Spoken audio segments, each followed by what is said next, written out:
صحیح بخاری شریف کا حدیث ہے، پہلی جلد ہے، صفحہ 520 ہے۔ سیدنا ابو ہریرہ رضی اللہ عنہ راوی ہیں، آپ آتے ہیں کہ آقا کریم نے ارشاد فرمایا، صحابہ میں خواب میں اپنے آپ کو جنت میں نے پایا اور ایک بڑا ہی خوبصورت ترین محل دیکھا، اس کے کونے میں ایک عورت وضو کر رہی ہے۔ میں نے پوچھا فَقُلْتُ مَنْ هَذَا الْقَصْرُ فَقَالُوا لِي عمر، میں فَقُلْتُ لِمَنْ هَذَا الْقَصْرُ، سرکار فرماتے ہیں کہ میں نے ارشاد فرمایا یہ محل کس کا ہے؟ میں نے تو سوروں سے پوچھا، لیکن تمام اہل جنت مل کے کہتے ہیں فَقَالُوا لِعُمر، یا اللہ یہ آپ کے غلام عمر فاروق کا ہے، یہ آپ کے غلام عمر فاروق کا ہے۔ اللہ اکبر کبیرہ۔ اور پھر آپ نے مجلس شورا قائم کی، اور جو بھی فیصلہ ہوتا مجلس شورا کا چیف آپ نے حضرت علی علیہ السلام کو مقرر کیا، جب تک مولا کائنات کے دستخط نہیں ہوتے تھے کوئی فیصلہ جاری نہیں ہوتا تھا۔ اللہ اکبر کبیرہ۔ پھر آپ کو اللہ تعالیٰ نے یہ طاقت بخشی کہ 16 ہجری میں بیت المقدس کو فتح کیا۔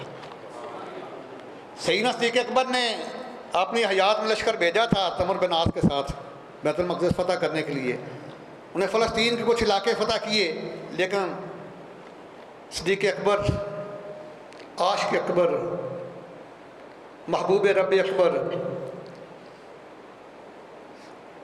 اور عظیم ناموس رسالت کے محافظ کا وصال با کمال ہو گیا۔ اس کے بعد سیدنا صدیق اکبر نے رومیوں کو جنگ یرموک میں عبرتناک شکست دی ہے۔ اس وقت جیسے آج کل امریکہ اور چائنا بگ پاور ہے نا، اس وقت روم اور ایران تھا، یہ دونوں کو سیدنا فاروق اعظم نے فتح کیا، تہہ و تیز کر دیا ان کو، جو بڑی اس وقت بگ پاور تھی، ان کو ایران کو فتح کیا، روم کو فتح کیا، رومیوں کو جو عبرتناک شکست دی سیدنا فاروق اعظم نے۔ اس کے بعد جب فوج واپس آئی تو آپ نے ابو عبیدہ بن جراح کے صفات سلار بنا کے فرمایا جاؤ اپنے بھائی عمر بن عاص کی مدد کرو، بیت المقدس فتح کرو۔ اور 16 ہجری میں جب یہ پہنچا لشکر ابو عبیدہ بن جراح لے کر، تو عیسائیوں نے، یہودی نے ہتھیار پھینک دیے، بیت المقدس فتح ہو گیا۔ انہوں نے کہا ہماری شرط ہے جب معاہدہ تحریر ہو تو یہ آپ کے خلیفہ سیدنا فاروق اعظم آئیں، ان کے سامنے تحریر اور دستخط وہ کریں۔ پیغام بھیجا گیا اور آپ نے سواری لی بیت المال سے۔ میں قربان جاؤں، امیر المومنین ہے، 25 لاکھ مربع میل کے حق میں ذاتی سواری بھی کوئی نہیں ہے۔ آج ملک کا جائے نا کوئی وزیر اعظم صدر تو 20 گاڑیاں آگے پیچھے ہوتی ہیں، صرف اپنے غلام کو ساتھ لیا ہے، ایک ہی اونٹ لیا ہے، اور اس کے ساتھ طے کیا ہے کہ جانوروں کے حقوق بھی اللہ کے محبوب نے مقرر کیے ہیں، اتنا فاصلہ میں اوپر بیٹھوں گا آپ اس کی نکیل پکڑ کے چلو گے، پھر اتنا فاصلہ تم بیٹھو گے میں چلوں گا۔ یہ ڈن کیا آپ نے، میں قربان جاؤں فاروق اعظم تیرے عدل کے اوپر۔ جب بیت المقدس قریب آ گیا تو امیر المومنین کی پیدل چلنے کی باری آ گئی۔ غلام نے کیا حضور آپ آقا ہیں میں غلام ہوں، آپ امیر المومنین ہیں، وہاں یہودی و عیسائی کہ علماء عمراء انتظار کر رہے ہیں، آپ اوپر بیٹھ جائیں میں پکڑتا ہوں نکیل۔ فرمایا نہیں، یہ عدل فاروقی کے خلاف ہے۔ دنیا کو پتہ چلے گا کہ فاروق اعظم اپنی ذات کے لیے نہیں، اللہ کے محبوب کے رضا کے لیے یہ کام کرتا ہے۔ غلام سواری کے اوپر ہے، آپ نے نکیل پکڑی ہوئی ہے۔ اور عیسائیوں یہودی نے تورات و انجیل میں نشانیاں پڑھی تھی، جو بیت المقدس فتح کرے گا اللہ کے محبوب کا خلیفہ، جب وہ آئے گا اس کا عدل اتنا عظیم ہوگا، غلام سواری بھی ہوگا اور اس نے مہار پکڑی ہوگی۔ ظالموں تم تو اپنی پینٹ کی کریز بھی ٹیڑھی ہونی دیتی تو ریاست مدینہ کے والی ہونے کا دعویٰ کرتے ہو۔ سیرت تو پڑھو پہلے ریاست مدینہ کے والی کی۔ غلام سواری پر ہے، 25 لاکھ مربع میل کا حاکم مہار پکڑ کے آگے آگے چل رہا ہے۔ جب ادھر پہنچے تو وہ حیران ہو گئے، انہوں نے کہا یہ تو نشانی صحیح ہے، یہ تورات و انجیل میں نشانی ہے، لیکن دوسری نشانی بھی تھی کہ اس کے لباس کو 7 پیوند لگے ہوں گے، 7 ٹاکیاں لگی ہوں گی۔ تم تو صبح کو لباس اور پہنتے ہو، شام کو اور پہنتے ہو، تو ریاست مدینہ کا دعویٰ کرتے ہو۔ جب انہوں نے دیکھا یہودو اور نصارہ کے علماء نے، ان کا تورات انجیل میں ہے کہ 7 پیوند لگے ہوں گے، لیکن انہوں نے گنے تو فاروق اعظم کے لباس کے اوپر 6 پیوند تھے. انہوں نے سرگوشی شروع کر دی، وسپرنگ شروع ہوگی. یہ تو اللہ کے محبوب کے علم غیب کے منکر ہے نا. اللہ تعالیٰ نے اپنے محبوب کے غلاموں کو بھی علم غیب دیا ہے. اور میں ٹھہر جاؤ، کیوں پریشان ہوتے ہو؟ ایسے بازو اٹھایا، 7واں پیوند بغل کے نیچے لگا ہوا تھا. اس وقت سینکڑوں کی تعداد میں لوگ آپ کے قدموں کے اوپر گرے، کلمہ پڑھ کے مسلمان ہو گئے. اے بلال حبشی چڑھو آج بیت المقدس کی چھت کے اوپر، آج ظہر کی اذان پڑھو. اللہ کے محبوب نے بلال حبشی سے بیت اللہ کی چھت پر ظہر کی اذان پڑھائی ہے. فاروق اعظم نے بیت المقدس کے اوپر بلال سے ظہر کی اذان پڑھائی ہے. اس لیے تو میں کہتا ہوں دنیا کو دعوت و فکر دیتا ہوں، جو در کعبے کا کھلوائے اسے فاروق کہتے ہیں، جو دین رب کا منوائے اسے فاروق کہتے ہیں. ستاروں کے برابر نیکیاں جس کی بتاتے ہیں، جسے صدیق اکبر جانشین اپنا بناتے ہیں. نصیبہ ایسا جو لائے اسے فاروق کہتے ہیں، نصیبہ ایسا جو لائے اسے فاروق کہتے ہیں. تمہیں کیا پتا ہو فاروق اعظم کا کیا مقام ہے؟ ظالم تمہیں تو فاروق کا معنی نہیں آتا.